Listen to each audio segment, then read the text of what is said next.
Oke, adik-adik semuanya, kita bertemu kembali di mata kuliah Kimia Dasar 1.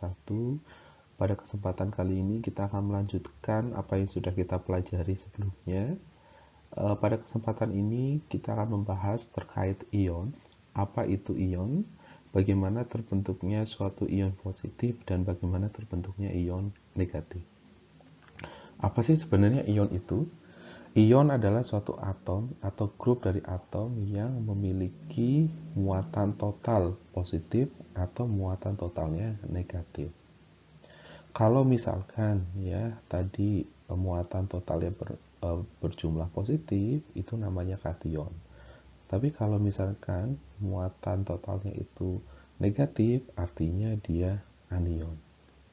Nah, bedanya apa sebenarnya kation dan anion? Perlu kita pahami bersama ya, kalau dalam suatu atom itu kan tersusun dari inti atom dan elektron. Ya kan?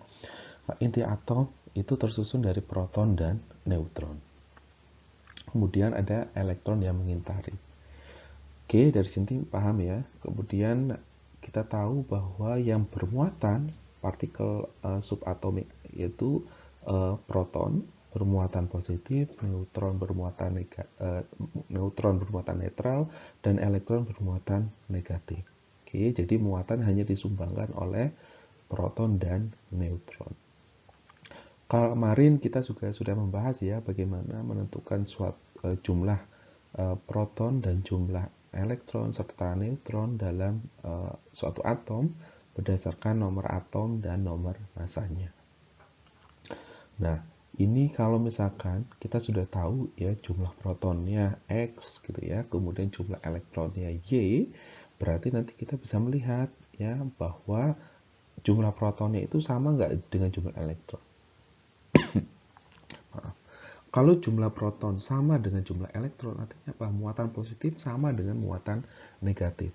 Ya, yang berarti bahwa atom tersebut bermuatan netral. Ya, kenapa? Karena jumlah proton sama dengan jumlah elektron. Mohon maaf. Kemudian apabila jumlah protonnya lebih banyak daripada elektron, ya, muatan yang terjadi seperti jadi apa? Muatan yang terjadi yaitu muatan positif. Kenapa? Karena jumlah protonnya lebih banyak, ya. Muatan positifnya lebih banyak daripada muatan negatif, makanya dia bermuatan positif, ya. Kenapa bisa terjadi seperti ini? Karena atom tersebut melepaskan elektron. Oke, ketika suatu atom melepaskan elektron, artinya apa? Komposisi elektron di dalam atom itu menjadi berkurang, ya, sehingga tadi ya jumlah protonnya lebih besar daripada jumlah elektron.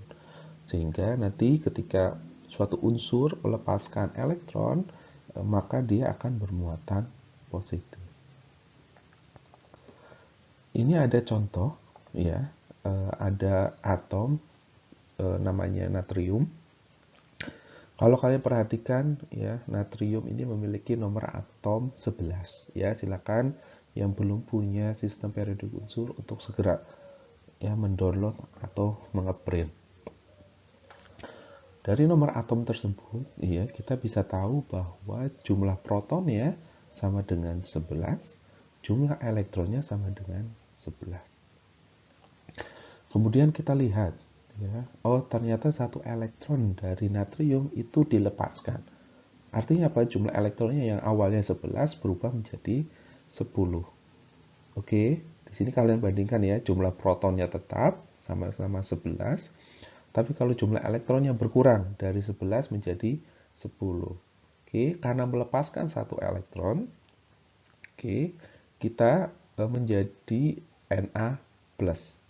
Ya, jadi awalnya Na, kemudian melepaskan satu elektron ya menjadi Na+. Mohon maaf. Kenapa Na+ tadi ya, satu elektron dilepaskan. Kemudian bagaimana dengan anion? Anion kita ambil contoh klorin. Oke, atom klor ya memiliki nomor atom 17. Jadi kita bisa tahu bahwa nomor protonnya atau jumlah protonnya itu 17. Kemudian jumlah elektronnya karena netral itu juga 17. Ya. Apa yang terjadi pada Cl? Cl kalau kalian buat konfigurasi ya, mungkin tadi saya lupa ya, yang Na mungkin saya tambahkan sedikit ya penjelasan untuk Na. Na ini ya, tadi kan jumlah elektronnya 11 ya. Jadi kalau kita buat konfigurasi elektron misalkan menggunakan teori atom Bohr, jadi ini adalah 2 ya, 8 1 ya. Artinya apa? Dia punya satu ya elektron valensi ya. Perlu diingat, elektron valensi adalah elektron terluar yang digunakan untuk berikatan. Kalau kalian perhatikan ya, nanti kan ada aturan oktet ya, aturan oktet yang menyatakan bahwa elektron akan lebih stabil kalau misalkan ya dia jumlah elektron valensinya itu sama seperti gas mulia. Ya, di sini elektron valensinya 1. Agar sama seperti gas mulia kan harus melepaskan 1 atau menangkap 7. Oke. Kalau kita perhatikan jumlah energi yang diperlukan itu akan lebih sedikit ketika melepaskan 1 elektron dibandingkan menangkap 7 elektron. Ya, sehingga nanti satu atom ya, satu atom ini satu elektron ini akan dilepaskan. Ya, sehingga Na+ ini memiliki konfigurasi elektronnya menjadi 2 8. Ya, ini sudah mematuhi aturan oktat. Kemudian kembali lagi ya ke Cl. Oke, Cl memiliki jumlah elektron 17. Artinya apa? Kita buat konfigurasi terlebih dahulu. 2 8 7. Oke, 2 8 7. Kemudian kita lihat bahwa elektron valensinya sama dengan 7. Ya. Kita bandingkan lagi ya, agar sama seperti gas mulia, si klor ini, atom klor ini bisa melepaskan 7 elektron atau menangkap 1 elektron. Kalau kita bandingkan usaha atau energi yang diperlukan, ya ternyata untuk melepaskan 7 elektron, ya itu diperlukan energi yang lebih besar dibandingkan hanya menangkap 1 elektron. Oke. Jadi si klorin ini hanya membutuhkan 1 elektron. Ya, ketika si klorin ini mendapatkan atau menangkap 1 elektron, ya nanti konfigurasi elektronnya berubah menjadi 2 8 8. Gitu ya. Nah, ini sudah sesuai dengan aturan oktet atau sesuai dengan gas mulia. Kemudian kalau kalian perhatikan ya, jumlah protonnya tetap, jumlah elektronnya yang berubah. Ya, yang awalnya 17 kemudian bertambah menjadi 18.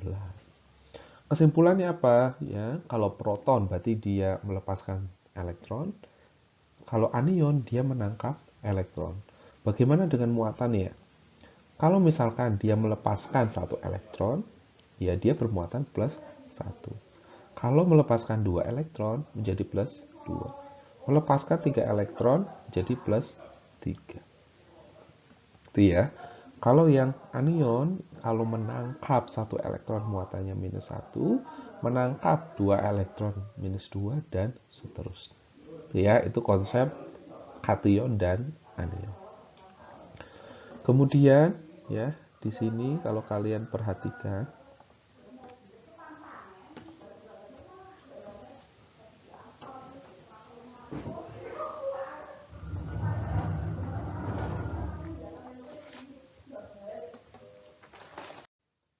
oke, tadi kan kita sudah belajar ya bagaimana terbentuknya ion positif dan ion negatif, bagaimana terbentuknya kation dan anion.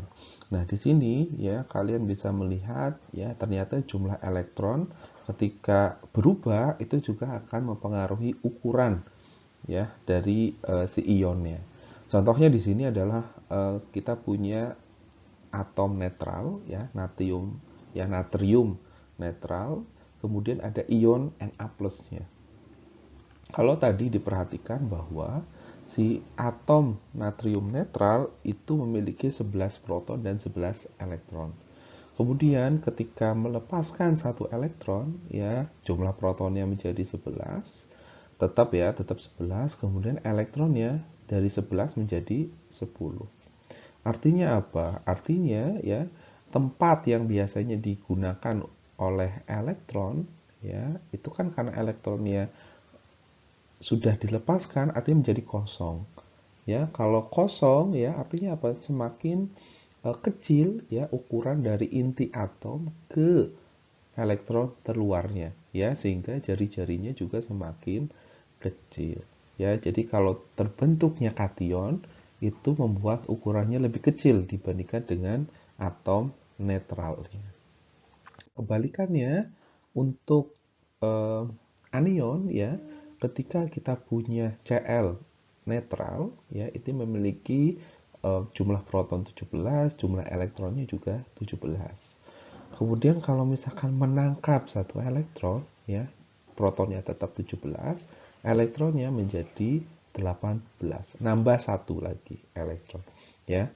Kalau anion ya, yang awalnya tadi pas gitu ya, dalam artian seolah-olah pas ruangan untuk elektronnya, tapi karena ketambahan satu elektron lagi, artinya apa? Kita harus menyiapkan ruangan yang baru untuk elektron ya, karena nggak mungkin elektron itu saling berdekatan satu sama yang lain, harus ada jarak tertentu yang harus dimiliki ya. Untuk apa? Agar mereka tidak berdekatan satu sama yang lain ya, karena kan biasanya kalau bermuatan sama itu akan saling menjauhi ya kan, sehingga menyebabkan ukuran dari si Cl minus ini akan lebih besar dibandingkan dengan Cl netralnya. Oke, kalau misalkan saya simpulkan ya, kalau misalkan kation itu ukurannya akan lebih kecil dari atom netralnya, sebaliknya anion akan berukuran lebih besar ketika dibandingkan dengan atom netral. Nah, tadi kan ada yang Na plus, Cl minus ya. Na plus itu berarti ada satu elektron yang dilepaskan, kemudian Cl minus berarti ada satu elektron yang ditangkap. Kemudian si Na plus dan Cl minus ini bisa berikatan ya, yang disebut sebagai ikatan ion. Kenapa ikatan ion? Ya, karena ada transfer elektron. Kata kuncinya itu ya, ada serah terima elektron. Oke, ada serah terima elektron. Maksudnya apa serah terima? Berarti kan ada yang diserahkan, ada yang diterima. Ya, si Na itu akan berperan sebagai donor elektron karena menyerahkan elektron dan bermuatan positif. Kalau Cl akan menangkap elektron ya, atau berperan sebagai akseptor elektron dan bermuatan negatif. Ya, kemudian ikatan yang terbentuk adalah ikatan ion. Oke, di sini ada latihan soal ya, silakan bisa dikerjakan. Oke, latihan ini kemudian akan kita diskusikan ya saat sesi Zoom meeting nanti. Oke, silakan boleh dikerjakan. Tentukan jumlah proton dan elektron untuk ion-ion berikut ya. Ada selenium 2- dan kromium 3+. Oke, tentukan jumlah protonnya berapa, jumlah elektronnya berapa. Oke, kemudian nanti kita diskusikan ya kalau sudah mempelajari terkait konfigurasi elektron ya, nanti saya akan minta perbandingan konfigurasi elektron dari atom netral ya dengan atom yang bermuatannya. Ya, saya ingin kalian paham bagaimana sih perbedaan ukurannya misalkan ya. Selain kita tahu juga adanya perbedaan jumlah elektron ya ketika elektron itu dilepaskan maupun ditangkap. Mungkin untuk sesi ini kita cukupkan ya. Kita lanjutkan ke sesi selanjutnya. Ini silakan dikerjakan ya, nanti kita akan bahas di Zoom meeting.